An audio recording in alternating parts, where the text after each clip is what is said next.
President Biden's son Hunter indicted on 3 federal gun charges. I'm Christine Frizzau on Capitol Hill with how Republicans and Democrats are responding.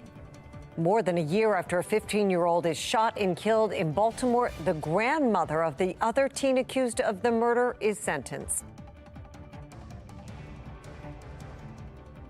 What's causing the rise in juvenile crime and how does the state respond? We take you inside a special meeting of lawmakers and prosecutors and state leaders. Live from WBFF in Baltimore, this is Fox 45 News at 6.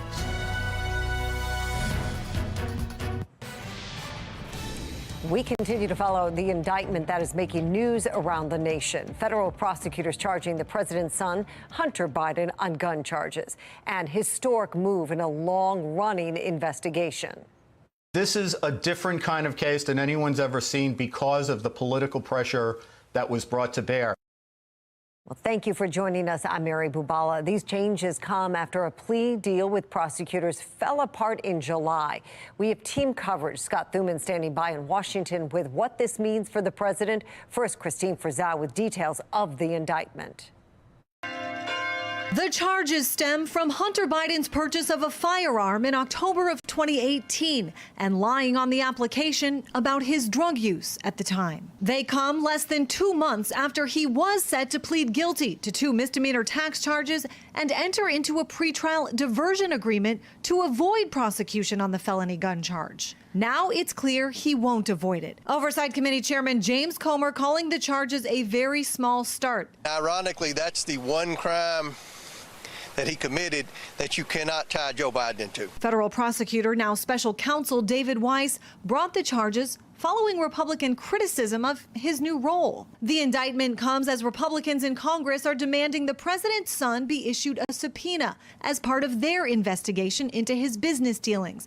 A probe that this week led Speaker Kevin McCarthy to the decision to launch an impeachment inquiry into President Biden for his alleged role in those business dealings. Biden used his official office to coordinate with Hunter Biden's business partners about Hunter's role in Burisma, a Ukrainian energy company. Questions about business and finances not part of this indictment, but central to the investigation in the House. We're following $20 million of money that flowed into shell companies created by Hunter Biden, and currently we don't have the data of where that money got spent. Hunter Biden's attorney Abby Lowell responded to the indictment saying prosecutors filed charges today that they deemed were not warranted just 6 weeks ago following a 5-year investigation into this case, criticizing, quote, MAGA Republicans' improper and partisan interference in this process.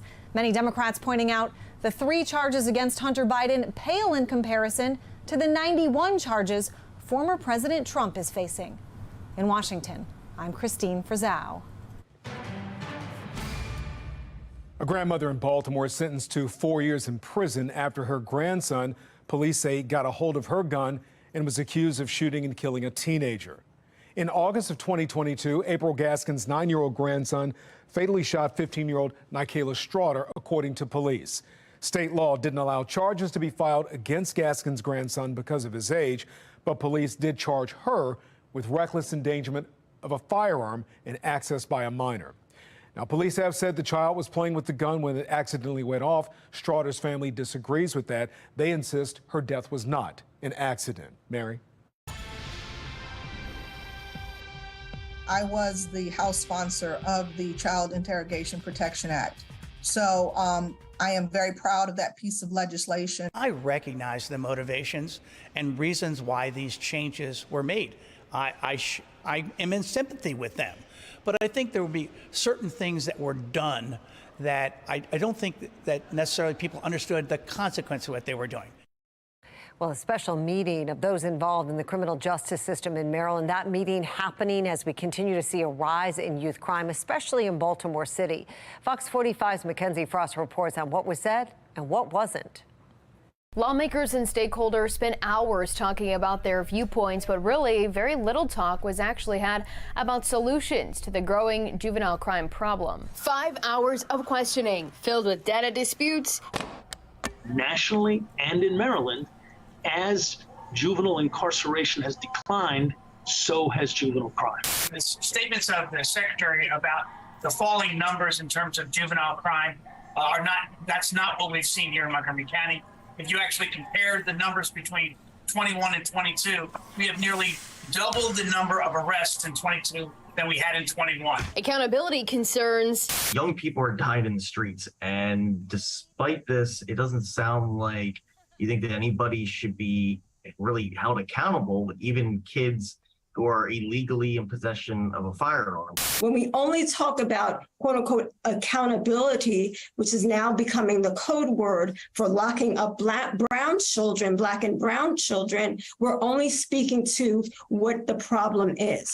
And frustration over the Juvenile Interrogation Act. We have yet to run into a situation where a public defender has allowed access for an interview to the juvenile. Even children who carry guns and cause harm deserve help. The back and forth among stakeholders continue. Some lawmakers echoing what parents are saying. They're teenagers. They know what they're doing.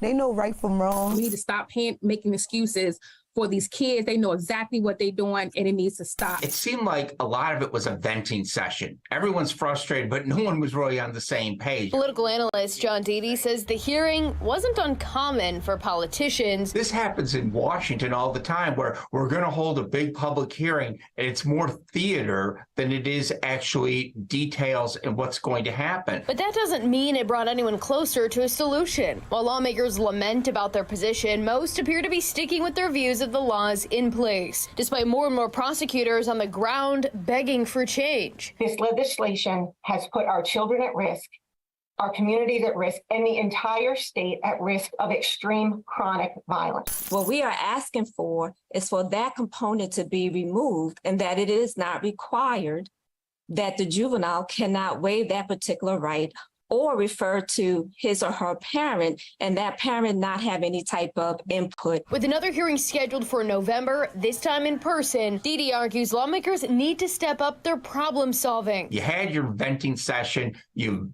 expressed how you feel, you're mad, you're angry, you don't want to take it anymore. Okay, now what are you going to do about it? And get ready for the legislative debate when session begins in January. Deedy says Governor Moore needs to take the lead on this issue and set the agenda. But so far, the governor has really shied away from specifics when talking about change. In the newsroom, Mackenzie Frost, Fox 45 News. And that brings us to our question of the day. Do you trust lawmakers to do what's necessary to address juvenile crime? So far, 94% of people who voted say no. You can make your voice heard right now at foxbaltimore.com/vote. And here's a look at today's top trending stories. Number one, overnight, a mother and her son were able to escape a fire in Harford County. This is in Jarrettsville. Photos from the Bel Air Volunteer Fire Company show just how large the fire was. The family got out with one dog, but a second dog did die in that fire. We understand the fire started in the home's garage and then spread. Number two, a Frederick man has been arrested and charged with child pornography. 37-year-old James Robert Jackson was arrested yesterday after an undercover investigation. Police say he allegedly had child sexual abuse materials and gave it to an undercover FBI agent he was talking with online. He is facing 3 counts of distributing child porn and 9 counts of having child porn. Jackson is being held without bail. Number three, Anne Arundel County's health department notifying the public of a raccoon who tested positive for rabies. The raccoon was found Sunday in the Lions Creek Mobile Home Park in Lothian. The health department wants anyone who may have come in contact with that raccoon or even their pet to contact them. Get more information at foxbaltimore.com. Number four, Howard County Public School System is adjusting its schedule in response to bus problems. Right now, thousands of students are dealing with ongoing bus delays, and some students are getting dropped off nearly 2 hours after their dismissal. Starting next Wednesday, schools in Howard County will see an adjustment of 5 or 10 minutes for the morning and afternoon bells. We spoke with the president of Howard County Teachers Union, who says he's received hundreds of texts and emails about the schedule changes. It's a real pull for families and staff to care for their own families in this situation. We've been really trying to share that message that how problematic this is. The superintendent called the looming schedule change a big ask of families, pointing to the trickle-down effect for parents, logistics, childcare. Well, a town hall focused on the bus issues is scheduled for 6 p.m. next Tuesday, September 19th at the Howard County Library in Columbia. Due to capacity limits, attendees must register online for a free ticket. We're seeing an uptick in COVID cases, and the debate over mask mandates is also heating up. Coming up, the legislation to prevent a nationwide mask mandate. And some gorgeous weather headed our way. Temperatures going to be falling through the 70s into the 60s, 50s, maybe even 40s by early tomorrow morning. I'm going to let you know how long the fall feel lasts coming up in my Weather Authority forecast. The White House writes a letter to the media trying to affect how the news is covered over calls to impeach President Biden. I'm Scott Thuman in Washington with a look at why it's controversial. Fox 45 News, winner of 16 2022 Regional Emmy Awards, more than all other Baltimore news stations combined.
We're back now with the Fox 45 Quad Box. Nearly 12,000 people are now confirmed dead in Libya following devastating storms. More than 10,000 people are missing. Many people were killed after 2 dams collapsed from flood waters over the weekend. The Georgia election trial will be split into at least two. 2 lawyers, Sidney Powell and Kenneth Chesbrough, will be tried next month after requesting speedy trials. Former President Trump and 16 others will be tried separately. A federal judge in Texas declares DACA unconstitutional. It is the program that provides pathway to citizenship for those brought illegally into the United States while children. Right now, the government can't approve new applications. The case is likely headed to the U.S. Supreme Court. And breaking news of the day, Hunter Biden has been indicted on federal firearms charges by special counsel David Weiss. He's accused of lying about his drug use when he bought a gun in 2018. The special counsel continues to investigate Hunter Biden's business dealings as well. And word of an indictment comes as President Biden also facing the threat of an impeachment from Republicans. With the latest from D.C. tonight for us, Scott. Yeah, Mary, the timing of this letter and the controversy surrounding it couldn't be more relevant in light of that indictment of Hunter Biden that you just pointed out, and especially since House Republicans would love nothing more than to be able to connect both Bidens when it comes to wrongdoing. It is a battle between President Biden's White House and House Republicans, seemingly bound for an impeachment inquiry against the president. And now this letter from Biden's staff to national news executives aimed at affecting their coverage. A White House spokesperson writing, "It is time for the media to ramp up its scrutiny of House Republicans for opening an impeachment inquiry based on lies," adding, "Enclosed, you will find a 14-page appendix that comprehensively addresses the 7 key lies House Republicans are suggesting." That's why we call it baseless. That's why I just called it baseless, because they have said themselves that there is no evidence. The evidence does not exist, and this is a political stunt. Some, like constitutional attorney Jonathan Turley, worry that the letter is akin to White House marching orders for reporters. Others call it a traditional messaging tactic. The job of a press secretary is to get the press to write exactly what the press secretary wants them to write. The job of the press is to get the press secretary to say something the press secretary doesn't want to say. And the tension is where the news is. Former press secretary under George W. Bush, Dana Perino. This is the preview of working the refs, okay? And also, here's the thing. A memo like this should not necessarily have to come out, because this, as a PR person, this is your job. One media critic posting, "This is not okay. The White House should not be encouraging, influencing, or interfering in the editorial strategies of America's newsrooms." Just last week, in a separate controversy, a court ruled the White House likely violated the First Amendment for trying to influence which posts about COVID social media companies should censor. And this latest fight over messaging unlikely to be the last. The White House is trying to shape that story. Speaker McCarthy is trying to shape that story. All the candidates are trying to shape that story. That's what we do here in Washington. And this could be just one part of the Biden team's defense, especially because we did hear from House Speaker Kevin McCarthy this week, making it very clear that he does intend to proceed with an impeachment inquiry at the least. Mary? And Scott, Biden's team had to be preparing for this moment. Yeah, absolutely. There's some CNN reporting out tonight indicating that this is part of the playbook that they designed more than a year ago for this exact scenario. And one of the top goals, discredit the investigators. All right, Scott Thuman reporting live from Washington, D.C. for us tonight. Thank you. All right, Fox triple cast this evening. Excuse me, Mawan Camp, Toyota, Ishida Harbor Skycam looking great. Acres of sunshine, and that's in the wake of our latest weather maker, cold front, pushing off the coast. And you see some of the rain there. That's even with Hurricane Lee. That's on the eastern side of our map, which means we're on the western side of the periphery of Hurricane Lee, which is bringing in northerly winds and fall feels for a few days around here. Breezy sunshine. Of course, yes, we are tracking Lee, but it won't be direct impacts for us. And the next weather maker moves around here, pretty moisture starved, though, it appears, as we head into Sunday. The Mile 1 house cam right now, 78, clear skies, winds out of the north at 9, our humidity 35%, dew point, that's an important number, 48 degrees. When the dew points are in the 40s, it means a low measure of moisture in the air, which means, yeah, nice high comfort factor, very crisp feel to things. HD radar, yep, there it is. The tropical storm warnings all the way from Boston, Massachusetts out to the Cape up to down East Maine. That's with Lee. That's still a hurricane moving close to that region. Around here, it's going to be a miss by a few hundred miles, but we're still going to get some of the gusty breezes running about 10 miles an hour. Still, some gusts have been up to about 20, and I think tomorrow will be at about 15 to 25 miles an hour, perhaps. Cold front, that is our saving grace. That is our latest weather maker, moved to the east. Remember all the rain, the thunderstorms, the bad weather coming with it. That is the blocker of the tropics for us. Very nice weather in its wake.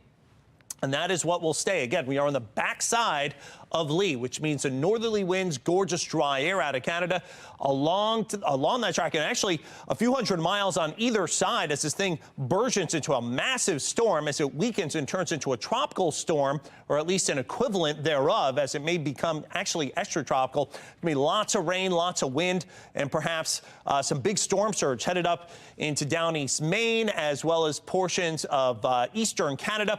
Around here, the peripheral effects, yes, we will see some higher than average seas and some rip currents through the weekend, especially through Saturday around Ocean City and the Delaware beaches. Then that will relax as we head into the day on Sunday. Also out in the tropics, there's Margot. That's just kind of looping around, not affecting anyone except the fish. And then this 90% chance of development, going to have to track that as it gradually moves its way west and northwest across the open Atlantic over the next several days. So for tonight, chilly, 55 here in Baltimore, refreshing, almost the 40s at Westminster, 50s along the eastern shore, and out west could even have a 49 there at Frederick. For tomorrow, gorgeous day, 79, low humidity. I'm going to let you know how long it lasts and when we can see our next chance of rain in my exclusive 10-day forecast.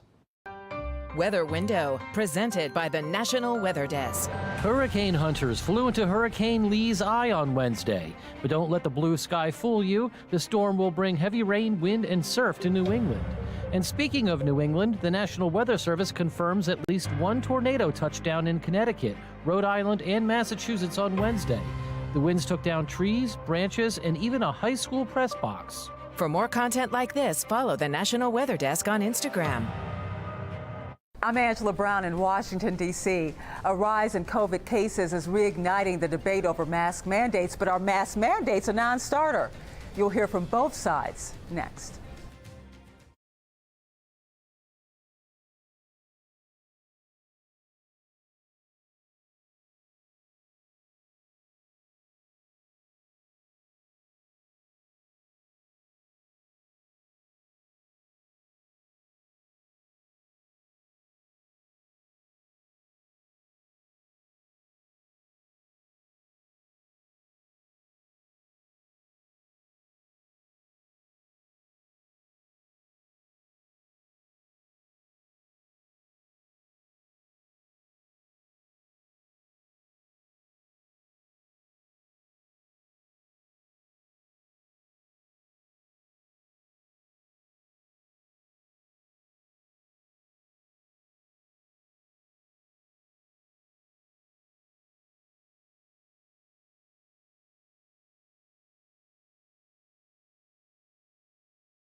A rise in COVID cases is reigniting the debate over mask mandates, and some lawmakers are already introducing legislation to prevent a national mandate.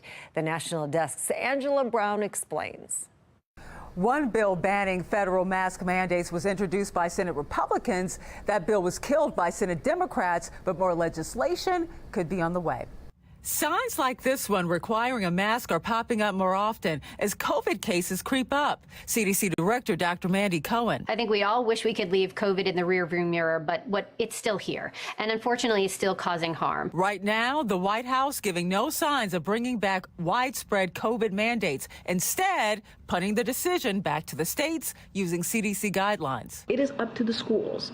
It is the decisions of the districts at a level, right, to decide what they want to do with the guidelines that they've been provided by CDC. Just last week, an elementary school in Maryland sparking concern among parents after reinstating a mask mandate for kindergartners after several people tested positive for COVID. I can tell you moms and dads across the country are mobilizing like never before. And if any elected official at any level of government thinks that they're about to get a pass by imposing mask mandates again, they have another thing coming to them. Which brings us back to the sign outside of the Dallas County Courthouse in Alabama. Our team in Birmingham reporting it's a requirement with exceptions, and those not wanting to wear a mask won't be denied services. And I think it would just really be based off of unfortunately, the political lines. In some areas, the people are going to be more accustomed to complying with that mandate versus other areas where they're going to be more resistant to it.